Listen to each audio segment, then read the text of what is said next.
Thank you. I'd like to share this afternoon a true story about my very first patient. I was a resident. It was Saturday. Harold, a 69-year-old male, presented to the hospital with 6 weeks of headaches. Our evaluation showed he had cancer, and it had spread to his brain. The attending physician asked me to share with him and his family the news. Being 5 hours into my new career as a physician, I did the only thing I knew how. I walked into the room, I sat down, I held his hand, I held his wife's hand. We spoke, I shared the news, and I listened. I asked, "What is it that you value most?" He said, "My family." I said, "What can we do for you rather than to you?" He got a little animated. He said, "Sonny, I'd like to go fishing." I said, "That we can do." Harold went fishing the next day, and he died about a week later. Since that time, I've thought about that conversation quite a bit and how it doesn't happen often enough. And as such, the greatest threat to the American way of life right now is healthcare expenditures. 20% of the U.S. GDP goes for healthcare.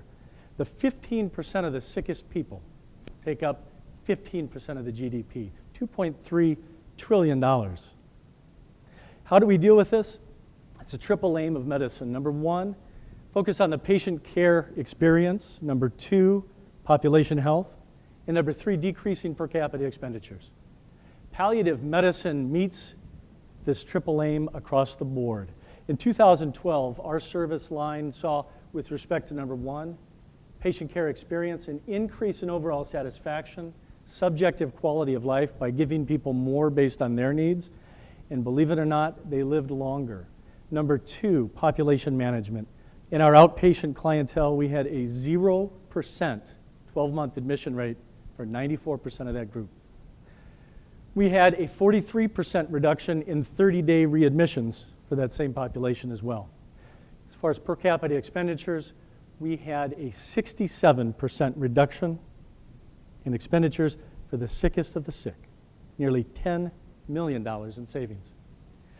Palliative care is true patient-centric care, listening and hearing what patients want.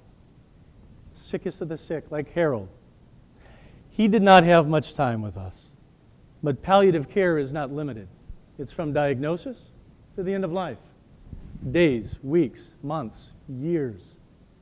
It is putting together that big puzzle so that people can understand diagnoses, they can understand their options, and they get accurate, honest prognostication.